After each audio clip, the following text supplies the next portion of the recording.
Hi everyone, this is Marguerite, and today I wanted to talk a little bit about eclectic-page glue books.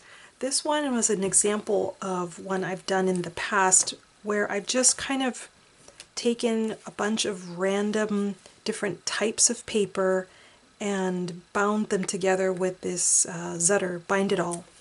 These are really great because you can include any different kinds of papers that you want, and then since each page is different, you have different backgrounds to start collage projects with. So this is an example of one. Another example I have is this, which are just covers from a book that I punched and put rings on. And this one's a work in progress. I've just taken kind of random bits. Sometimes if they're very, very fine, I reinforce them with these little hole, whatever you call those, reinforcers. So this is an example of something else that I'm working on right now. And I just kind of add things as I get to them, whatever strikes my fancy. Sometimes it's done, sometimes it's not done as far as the pages go. So these are older pieces, so you know I don't get that many older pieces all the time, so when I do get them, they would, for example, go in something like this. So I myself don't make too many of these glue books with these eclectic pages, and I found someone online, someone who has her, well, I actually found her on Instagram, and I looked for her name on my email. I can't find it, so I have to search for it and provide the link in the description box. But she puts together essentially eclectic page glue books or notebooks. So they're just a whole bunch of different kinds of papers. No particular theme, just kind of vintage papers, and the papers range from, I would say, from the 1930s through the 1960s. Really neat stuff. Sometimes there's maps, text, graph papers.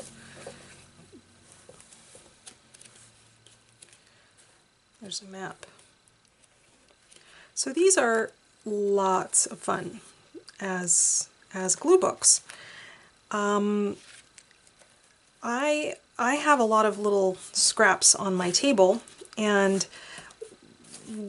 those kinds of scraps are really great for putting in books like this, because I just want to make really simple, a simple collage, something that's not very complicated, or just use up some bits and pieces, and so this would be just perfect for it. So if I'm just going to take a sample page and show you what I mean. So here's just some stuff that I have sitting on my desk. I have also my little box of bits and pieces that I take things out of for projects. So I have some things that I can pull out of here.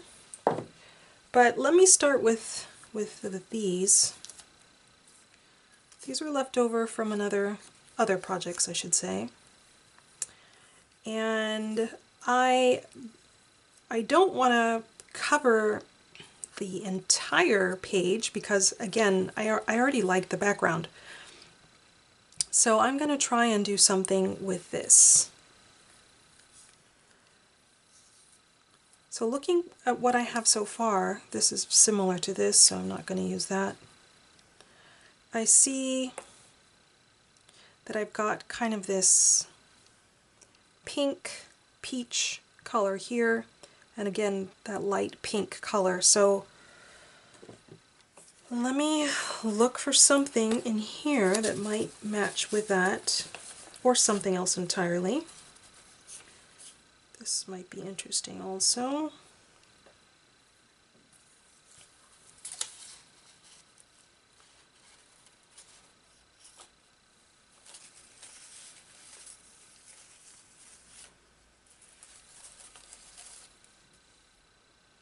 this goes. That's good.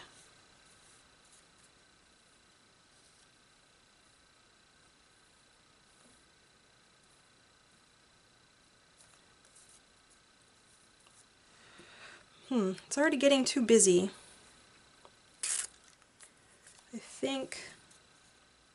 I know I have another one like this that looks a little bit different.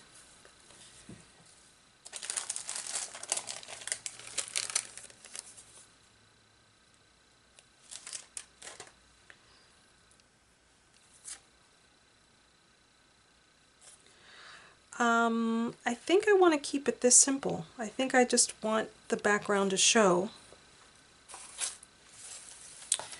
But maybe just a piece of washi tape down the length. And I have something like this. It's upside down.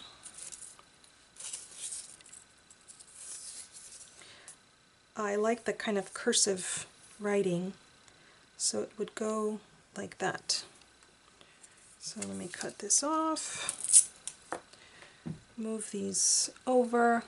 Again, wait, let me measure one more time where I want it to go. I want it to go from about right there. So let me put this here.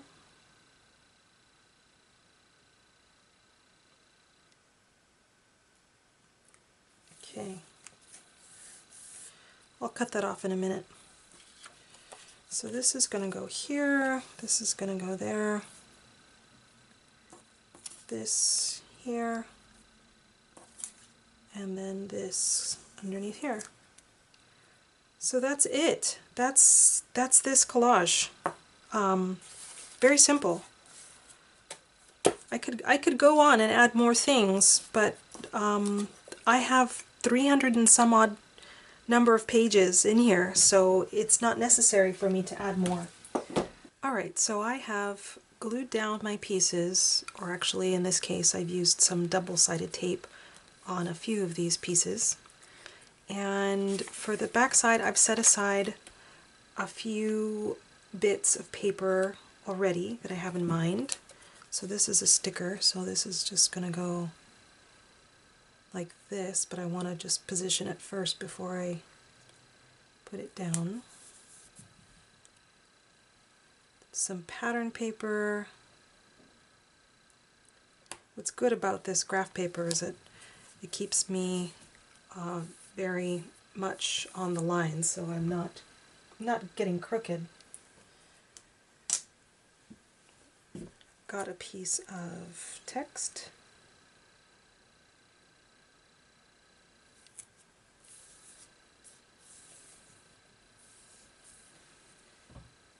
And a few more smaller pieces.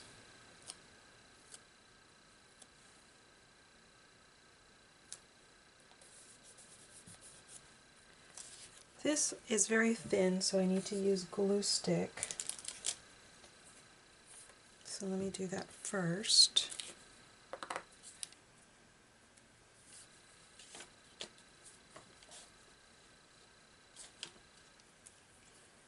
I think I'll put that about here. I've noticed that with glue stick the paper tends to curl just a little bit, so as things dry down, if you put something on it to hold it straight, that can be helpful. Paper seems to stand pretty still when you use double-sided tape, so that's one of the reasons why I do like to use double-sided tape, especially for heavy thick papers. So let's see, do I want that here, down here? Probably down over here. No, just here.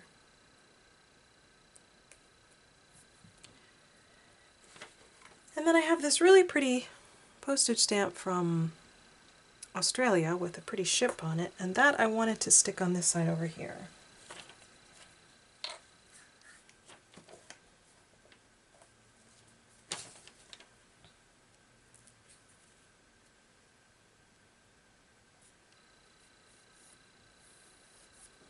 There, that's it. Right, so I hope that's given you some ideas of how you can use these types of eclectic page glue books. They're a lot of fun, and they give you lots of great backgrounds as a start for your collages. So they're great. I can't say enough good things about these types of things. So anyway, thanks so much for watching, and until next time, bye.